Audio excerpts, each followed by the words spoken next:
Assalamualaikum warahmatullahi wabarakatuh. Kami mahasiswa dari Universitas Islam Negeri Sunan Ampel, Surabaya membuat video presentasi untuk menyelesaikan salah satu tugas kelompok di mata kuliah Auditing Pendidikan dengan dosen pengampu M. Salim MTTAG.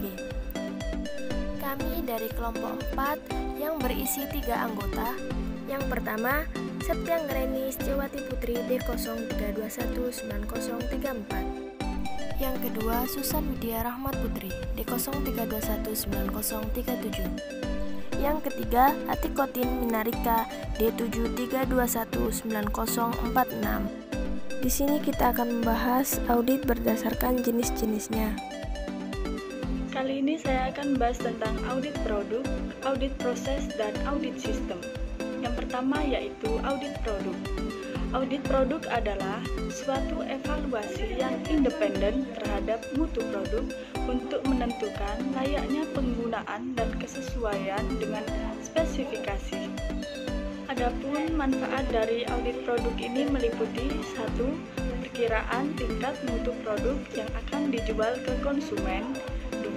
Penilaian terhadap efektivitas keputusan pemeriksaan untuk menentukan kesesuaian dengan spesifikasi. 3.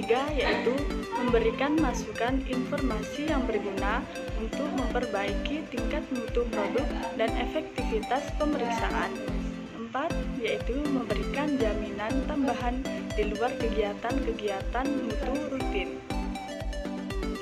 Yang kedua yaitu audit proses. Audit proses merupakan kegiatan verifikasi kedalaman pelaksanaan dalam setiap tahapan proses pemenuhan mutu pada satuan pendidikan. Pada audit proses ini membandingkan antara hasil pada setiap tahapan sesuai dengan prosedur tertulis, instruksi kerja, dan standar yang digunakan. Yang ketiga yaitu audit sistem.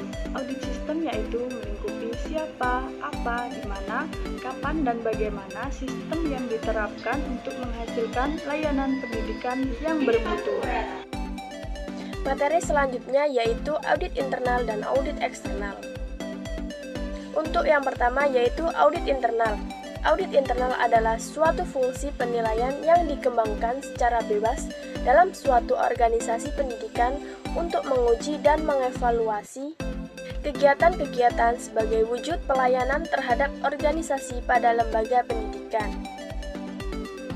Yang kedua yaitu audit eksternal. Audit eksternal merupakan audit yang dilakukan oleh pihak-pihak luar di luar lembaga tersebut berada. Audit eksternal berupaya melakukan penjaminan mutu secara terstandar berdasarkan kesepakatan yang dimiliki oleh asosiasi-asosiasi atau lembaga mutu. Adapun persamaan dan perbedaan dari audit internal dan audit eksternal. Persamaan antara audit internal dan audit eksternal yang pertama yaitu membandingkan antara fakta yang dijumpai di pihak audit dengan kriterianya. Yang kedua, berpedoman pada standar audit. Yang ketiga, taat pada kode etik profesi audit.